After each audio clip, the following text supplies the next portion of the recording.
America और Iran के दरमियान जो तलखी चल रही है, इंतबा देने की जो कोशिशें हो रही हैं और दूसरे को धमकी आमेज लफ्ज़ों में जवाब दिया जा रहा है, ये तो जग जाहिर है।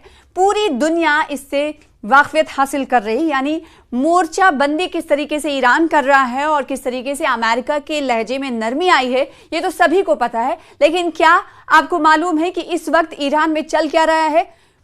कई दिनों तक जारी गुज़िश्ता माह में पुरतशद्दुद मुजाहरे के बाद इस वक्त क्या माहौल ठंडे पड़ चुके हैं? क्या बाहरी ताकत से लड़ने के साथ साथ इस वक्त अंदरून मुल्क में किस तरह के हालात हैं? क्या उससे भी ईरान जूझ रहा है या फिर ईरान ने उस पर पूरी तरीके से काबू पा लिया है? इन पूरी तफसील आपको बताएंगे इस वीडियो के जरिए। आदाब, इस्तकबाल है आपका, आप देख रहे हैं ये खास रिपोर्ट और मैं हूं आपके साथ सना वारिस। तो ईरान में माहौल कैसा है, हालात कैसे हैं, जहां अमेरिका से लड़ने की पूरी तरीके से एक तरफ तैयारी हो रही है, तो दूसरी तरफ आपको बताएं कि ईरान बदअमनी को कुचलने के लिए हिरासती सिलसिला जारी रखे हुए है और इसी कड़ी में हजारों लोगों को गिरफ्तार किया जा रहा है। ईरान में सफेद कपड़ों में मलबूस सिक्योरिटी एहलकारों ने मुजाहिरीन के खिलाफ क्रैकडाउन जारी रखते हुए हजारों अफराद को गिरफ्तार कर लिया है ताकि मजीद मुजाहरों के इम्कान को रोका जा सके और 1979 के बाद दरपेश बड़े बदअमनी के चैलेंज को सख्ती से कुचला जा सके। 28 दिसंबर को ईरान में बाज ताजिरों और दुकानदारों ने ईरानी मईशत की तबाहहाली, करेंसी की कदर के इंतहाई नीचे गिर जाने और इफरातो ज़र महंगाई में गैर मामूली इजाफे के बाद एहतजाज शुरू किया था, जो बाद अज़ां बैनुल-अक़वामी सतह पर मदद की आवाज़ों के बायस हुकूमत मुखालिफ एहतजाज में तब्दील हो गया था। इस सिलसिले में अमेरिका से पहले इसराइली हुकाम ने मुजाहिरीन की हिमायत में बयानात देने शुरू कर दिए और वज़ीर आज़म बेंजामिन नेतन्याहू मुजाहिरीन की मुकम्मल हौसला अफजाई करते रहे। बाद अज़ां अमरीकी सदर डोनाल्ड ट्रंप ने भी ईरानी रजीम को मुजाहिरीन के खिलाफ क्रैकडाउन रोकने पर इंतबा दिया और कहा कि अगर मुजाहिरीन पर तशद्दुद ना रोका गया, हिंसा ना रोकी गई, तो अमेरिका ईरान में बराह रास्त मुदाखलत कर सकता है, हमला कर सकता है। और इसी कड़ी में आपने देखा होगा कि मदद आ रही है जैसे पोस्ट डोनाल्ड ट्रंप की तरफ से किए जा रहे थे और जिस पर दो टूक अल्फाज में ईरान की तरफ से जवाब उस वक्त दिया जा रहा था कि अंदरूनी मामलात में अमेरिकी मुदाखलत नाकाबिले कबूल है। इसका जवाब ईरान जरूर अमेरिका को देगा। इस तरह की खबरें आपने सुनी होगी। इन्हीं मुजाहिरीन के बायस शुरू होने वाले नए तनाज़े के बाद अमरीकी बहरी बेड़ा अब्राहम लिंकन मशरक़ी वुस्ता के नज़दीक पहुंचाया गया और खित्ते में जंग के बादल मंडराले रहे। ईरानी हुकाम ने मुजाहिरीन को कंट्रोल करने के लिए कई हफ्तों से इंटरनेट पर पाबंदी भी लगा रखी, जिसके नतीजे में मुजाहिरीन का आपस में और बैरून मुल्क राब्ता मुनक़ते हो गया था, जबकि इस दौरान कई हजार मुजाहिरीन कत्ल किए जा चुके थे। तेहरान ये इल्ज़ाम लगाता है कि मुजाहिरीन में कई मुसल्लह और दहशतगर्द गिरोह शामिल रहे जिनका इसराइल और अमेरिका के साथ ताल्लुक है और ये भी क्रैकडाउन के दौरान देखने को मिला, जिस दौरान ईरान की तरफ से ये दावा किया गया कि एहतजाजी मुजाहरे में शामिल मोसाद के एजेंट मिले और इसी तरीके से अमेरिका और इसराइल के कई खुफिया जासूसों को गिरफ्तार किया गया जो ईरान में तशद्दुद को फ़रोग देना चाहते थे।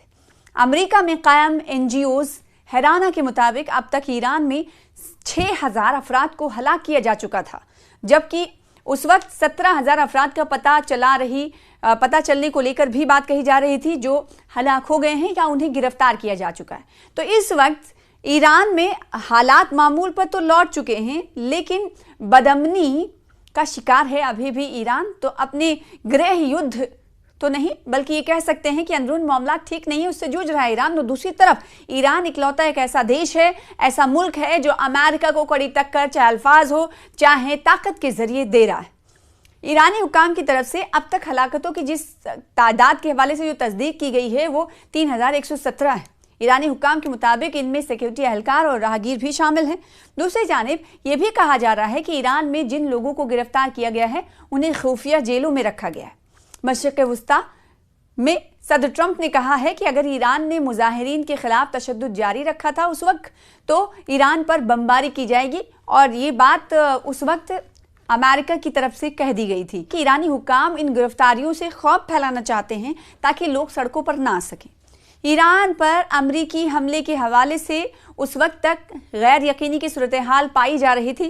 ताहम डोनाल्ड ट्रंप की तरफ से पिछले कई बार हमने देखा कि एक बड़ा बहरी बेड़ा मशरिक़ वस्ता में ईरान के करीब तर कहा कि पहुंच रहा है, लेकिन इसके साथ ही वो उम्मीद करते रहे कि ईरान बातचीत करेगा। और अभी मौजूदा जो सूरत हाल है वो यही है कि दो टूक अल्फाज में अमेरिका को ईरान जवाब दे रहा है। और ऐसे में कुछ दिन पहले हमने देखा था कि गुज़िश्ता रोज़ ही ईरान को लेकर अमेरिकी सदर डोनाल्ड ट्रंप ने धमकी आमेज लफ्ज़ों में कहा था कि वो हमला कर देंगे अगर अपने सिचुएशन को ठीक नहीं किया ईरान ने तो मुदाखलत करते हुए कार्रवाई करेगा अमेरिका। जिसके बाद हमने देखा कि ईरान की तरफ से अब्बास अराक्ची की तरफ से कहा गया कि इसका भरपूर जवाब दिया जाएगा और हमारी उंगलियां ट्रिगर पर हैं।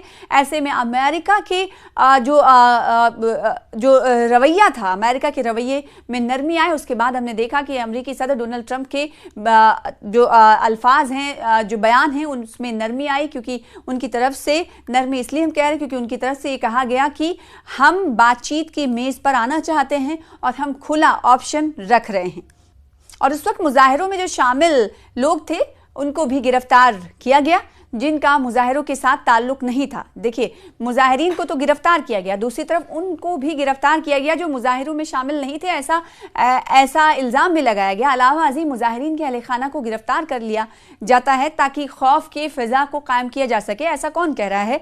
ये बाहरी ताकतें कह रही। उधर ईरानी अदालती हुकाम ने इंतबाह दिया था कि जो भी शरपसंद सरकारी और निजी इमला को नुकसान पहुँचा रहे हैं और दहशतगर्दी के मुर्तकिब हो रहे हैं या मुसल्लह अफवाज के खिलाफ कार्रवाइयों में मुलव्विस हो रहे हैं या हुए थे, कानून के मुताबिक उन्हें सजाए मौत दी जा सकती है। और इस खबर की आलोचना आलमी सतह पर की गई थी, जिसके बाद ईरान और वजीर खारजा की तरफ से अब्बास अराक्ची की तरफ से कहा गया था कि ऐसा हम नहीं करेंगे। यानी सजाए मौत के हवाले से जो बात सामने आई थी उसको लेकर यह कहा गया कि इस फैसले पर हम अमल दरामद नहीं करेंगे। और उसके बाद जहां इस वक्त हालात अमेरिका के मुताबिक ईरान में सही नहीं है और ईरान को धमका रहा है अमेरिका, तो दूसरी तरफ धमकी आमेज लफ्ज़ों में साफ तौर पर कह दिया गया कि अगर अमेरिका बाज नहीं आएगा तो हमारी उंगलियां ट्रिगर पर हैं, बाज आ जाए अमेरिका, वरना हम जंगी बेड़ों को जिस तरीके से अभी इस वक्त ईरान में सूरत हाल है कि हर जगह मोर्चाबंदी हो रही है, जिसको देखकर लग रहा है कि ईरान अपनी ताकत को मजबूत कर रहा है और हर उस गांठ को सिरे से देख रहा है कि दूसरे अमेरिका की तरफ से अगर हमला होता है तो जवाब पुरजोर होना चाहिए। और दूसरी तरफ जो अंदरून बदअमनी है उसको भी सही करने के लिए ईरान में इस वक्त क्रैकडाउन जारी है। कई लोगों को हिरासत में भी लिया जा रहा है, गिरफ्तार भी किया जा रहा है।